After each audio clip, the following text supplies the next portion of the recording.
Les mines du roi Salomon de Henry Rider Haggard.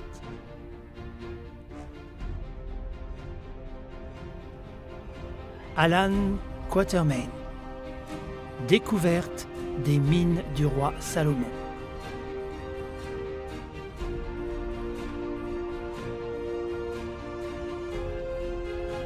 Introduction.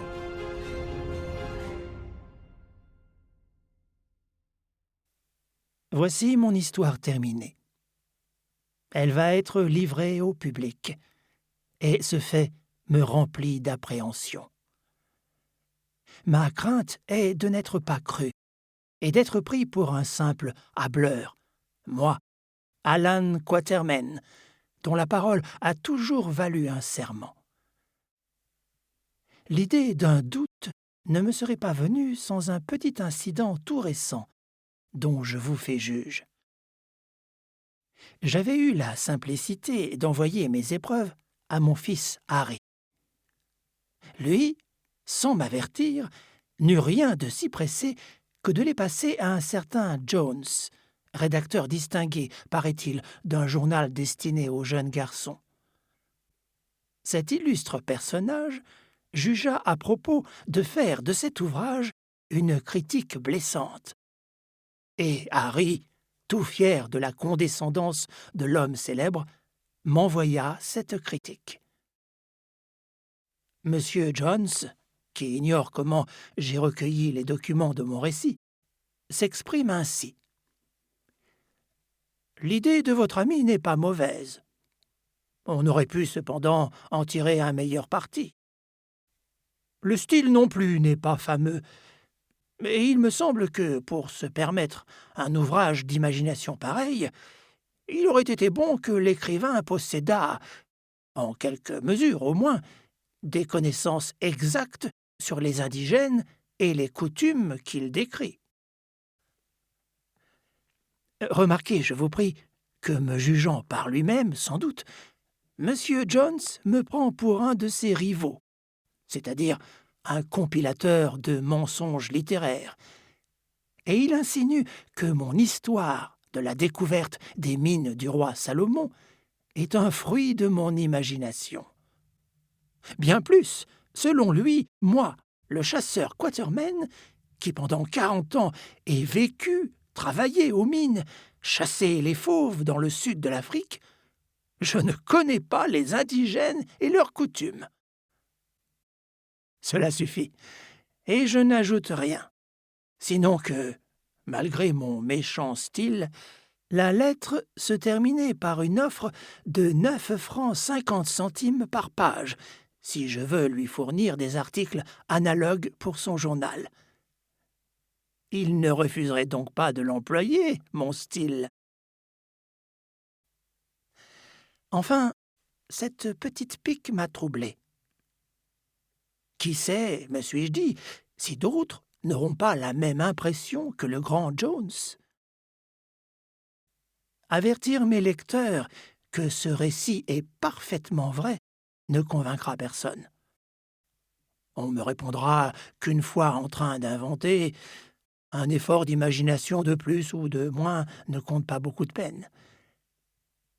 Je pourrais peut-être renvoyer mes lecteurs au fac-similé de la carte de José da Silvestra, qui est en tête de ce volume. Oserait-on dire que j'ai appris le portugais et la calligraphie du XVIe siècle pour étayer mon conte? Allez donc, je vous prie, au musée britannique, et vous y verrez le document original, cette carte que le vieux portugais traça avec son sang, et l'os qui lui servit de plume, car j'ai l'intention d'envoyer ces 2 reliques au musée. Quant aux passages de ce livre, qui paraîtront extraordinaires, je ne puis dire qu'une chose, c'est que j'ai tracé le récit véritable d'une aventure réelle. Et il ne me reste qu'à vous présenter mes excuses sur mon style qui n'est pas fameux.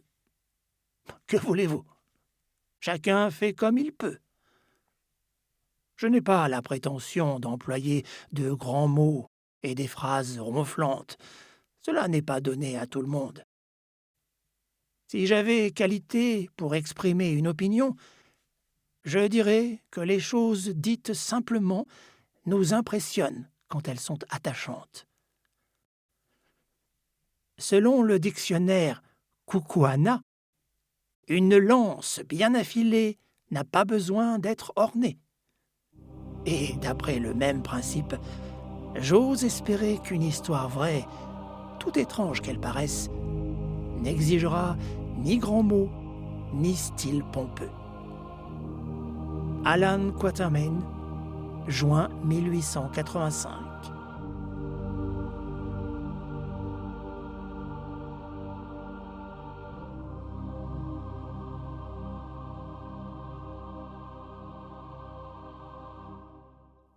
Chapitre 1. Rencontre de Sir Henry. À mon âge, entreprendre d'écrire une histoire, j'ai 53 ans, cela m'étonne moi-même. Je me demande si j'en viendrai à bout. Et quelle sorte d'histoire ce serait? J'ai commencé à travailler bien jeune. À l'âge où la plupart des garçons sont encore sur les bancs des écoles, je gagnais ma vie. Et je viens seulement de pouvoir cesser, si cela me convient, car il n'y a pas 8 mois que je suis devenu riche. J'ignore encore à quel chiffre se monte ma fortune. Tout ce que je sais, c'est qu'elle est amplement suffisante et qu'elle a failli nous coûter bien cher. Enfin, je suis rassasié d'aventures. Dieu merci, je vais me reposer. Ce que je vais raconter, c'est l'histoire de cette fortune. J'écris pour me distraire. Je souffre d'une morsure de lion, et il faut que je reste étendu. Avoir tué 65 lions et se laisser mâcher la jambe par le dernier, c'est raide. Une autre raison pour écrire, c'est mon désir d'amuser mon fils Harry et de lui laisser un souvenir de mes aventures. Harry est étudiant en médecine à Londres, et l'hôpital n'est pas toujours amusant. Je me flatte de le distraire un moment par ce récit. Maintenant, je commence. D'abord, je tiens à vous dire, un peu d'orgueil peut-être, que je suis fils d'une bonne et ancienne famille. Si j'ai passé ma vie en nomade, à chasser ou à travailler, c'est la fatalité qui l'a voulu. Je n'en suis pas moins resté honnête homme. J'ai la crainte de Dieu. Jamais, dans toutes mes expéditions, je n'ai attenté à la vie de mon semblable, sauf en cas de légitime défense. Et j'ai épargné mon adversaire toutes les fois que je l'ai pu. J'espère qu'il m'en sera tenu compte là-haut. Je dis cela pour que vous sachiez à qui vous avez affaire, lecteur. Il y a 18 mois, au retour d'une excursion de chasse au-delà du Bamangwato, je fis la rencontre de Sir Henry Curtis et du capitaine Good. Je venais de vendre mon ivoire et m'étais rendu au Cap. Cette ville m'était déjà familière. J'ai visité le jardin botanique, qui me paraît appelé à rendre de grands services à la colonie, et le magnifique palais du Parlement, qui sera certainement moins utile. Mais la vie d'hôtel ne me va pas, sans compter qu'on m'écorchait, et je résolus de retourner chez moi, à Durban. J'arrêtai mon passage à bord du Dunkeld, et dans l'après-midi, nous voguions vers Natal. Nous avions reçu par transbordement les passagers du château d'Édimbourg, qui venaient d'Angleterre. Parmi ceux-ci, 2 messieurs attirèrent mon attention. L'un d'eux pouvait avoir 30 ans. C'était un solide gaillard, aux robustes épaules, avec une large poitrine bombée, des bras nerveux. Ses cheveux et sa barbe étaient blond-jaune. Ses grands yeux gris enfoncés donnaient à sa belle physionomie un cachet particulier. Il me fit penser à ces héros scandinaves dont l'histoire nous parle.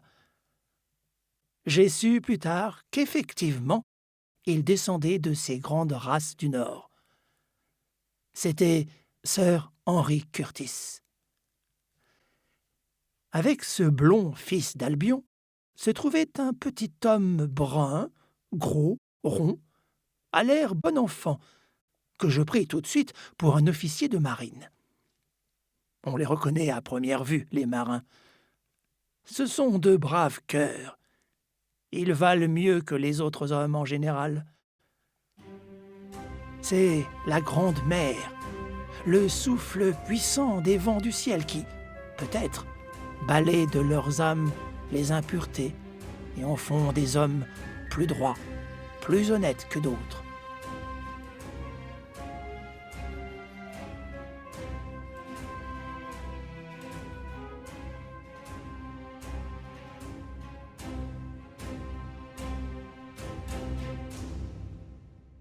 Je ne me trompais pas. Ce compagnon de Sir Henry était lieutenant de vaisseau. Il avait un peu plus de 30 ans, et on l'y avait mis en retrait d'emploi. Il s'appelait Good. Sa bonne figure faisait plaisir à voir. Il était bien vêtu, minutieusement propre, tiré à 4 épingles. Un monocle, enchâssé dans l'œil droit, tenait là son cordon. Ses dents me firent envie, à moi qui ne les ai pas bonnes. C'était un superbe râtelier, dont je vous prie de prendre note dès maintenant. Peu après notre départ, le temps se gâta. Un vilain brouillard, un vrai brouillard anglais, chassa tous les passagers de dessus le pont, et j'allai m'abriter près des machines. Un pendule se balançait devant moi à chaque mouvement du bateau. « Ce pendule n'est pas bien établi », dit tout à coup une voix tout près de moi. Je me retournai, et je vis mon officier de marine. « Croyez-vous » dis-je. « Je ne crois pas. Je suis sûr. Vous pouvez être certain que, si le bateau avait roulé comme l'indique ce pendule, nous aurions fait une culbute que nous n'aurions pas recommencée. Ces vaisseaux marchands, il y a toujours une incurie. » La cloche du dîner sonnait, et je n'en fus pas fâché, car, lorsque les officiers de la marine royale se mettent à déblatérer contre la marine marchande, ça ne finit plus. Il n'y a que la marine marchande qui puisse leur rendre les points. À table, le capitaine Good prit place vis-à-vis de moi. Sir Henry était à côté de son compagnon. Le capitaine entama la conversation sur des sujets qui m'étaient familiers. On parla de chasse, d'éléphants. « Vous êtes en bonne main, » dit un de mes voisins au capitaine. « Personne ne saurait vous renseigner aussi sûrement que le chasseur Quatermain. » À ce mot, Sir Henry leva la tête. « Pardon, » me dit-il d'une voix grave et sonore. « Votre nom, monsieur, est-il Alan Quatermain ?»« C'est mon nom, oui, monsieur, » répondis-je. Sir Henry ne répliqua rien, mais je vis qu'il m'observait, et, au bout d'un moment, je l'entendis murmurer dans sa barbe blonde : « C'est un rude chasseur, tout de même. » Quand on se leva de table, Sir Henry s'approcha de moi et m'invita à venir fumer une pipe dans sa cabine. Quand nous fûmes installés, avec des cigares et du whisky devant nous, Sir Henry me dit « N'étiez-vous pas, il y a environ 2 ans, à Bamangwato, au nord du Transvaal ?»« Effectivement, » dis-je tout surpris de cette connaissance de mes faits et gestes. Quel intérêt mes voyages pouvaient-ils avoir pour ces messieurs? « Vous trafiquiez de ce côté-là » demanda le capitaine vivement.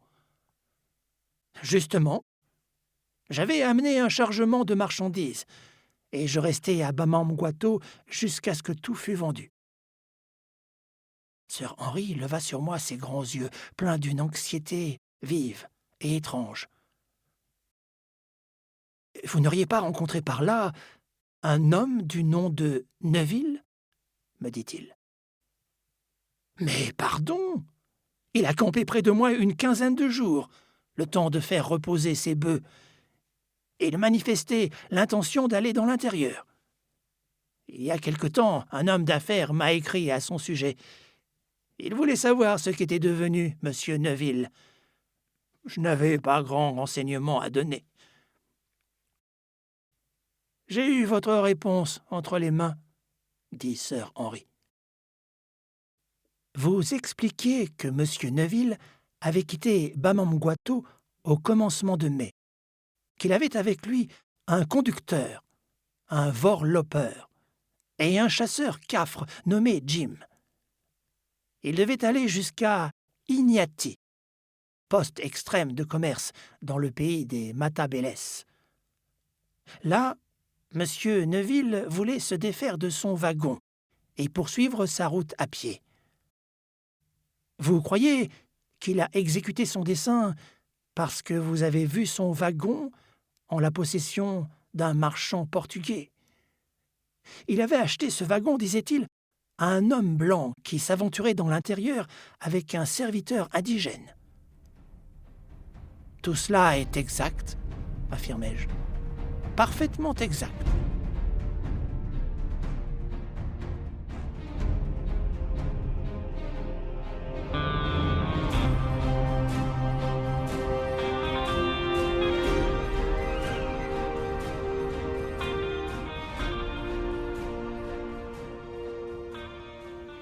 « N'avez-vous rien appris depuis lors ?»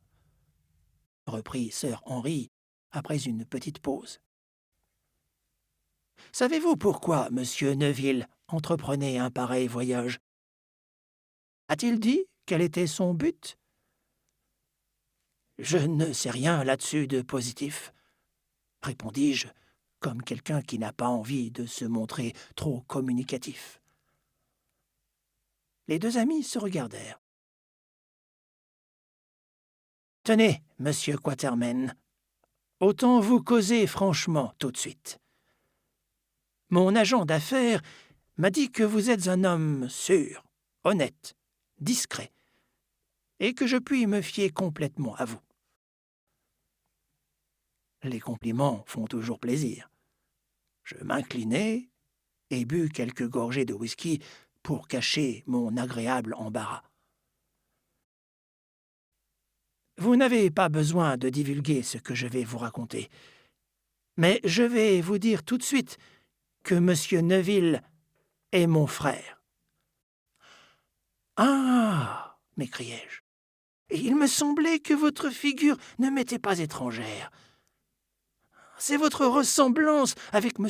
Neville qui m'a frappé quand je vous ai vu, et je ne retrouvais pas qui votre visage me rappelait. » « Oui, » répondit Sir Henry avec un soupir. « C'est mon seul frère. Nous nous aimions beaucoup. Jamais nous ne nous étions quittés. Il y a environ 5 ans, nous eûmes une querelle, et j'étais si furieux que j'en devins injuste envers lui. »« Vous savez, » reprit Sir Henry après s'être arrêté un moment, « que, dans notre pays, Si un homme meurt sans faire de testament, sans laisser autre chose que des terres, ses biens passent au fils aîné. Mon père mourut peu après notre querelle. Tous ses biens étaient à moi. J'aurais dû subvenir aux besoins de mon frère, et je ne m'y refusais pas. Seulement, je ne fis pas d'avance. Lui, trop fier, ne réclama rien. C'est une vilaine page dans mon histoire, vous voyez, monsieur Quatermain. Nous avons tous failli en quelque chose, dis-je. Hélas, continua Sir Henry, cette vérité ne répare pas ma faute. Mon frère possédait quelques milliers de francs. Il retira cette misérable somme de la banque et, sans me dire un mot, partit pour faire fortune au sud de l'Afrique. Au bout de 3 ans, ma colère étant tombée, j'essayai d'avoir de ses nouvelles. Mes lettres restèrent sans réponse. Enfin, je résolus d'aller moi-même à sa recherche. Et me voici. Je donnerai volontiers la moitié de ma fortune pour savoir qu'il est vivant. Le capitaine Good a bien voulu m'accompagner dans mon expédition. Nous cherchons à nous orienter. « Dame, interrompit le capitaine, je n'avais rien d'autre à faire. Le ministre de la Marine m'avait donné la latitude de mourir de faim avec ma demi-solde. Maintenant, monsieur Quatermain, dites-nous ce que vous savez de plus sur monsieur Neville. Vous voyez pour quelle raison Sir Henry vous interroge et quel intérêt il a à savoir tout ce que vous pouvez nous apprendre ?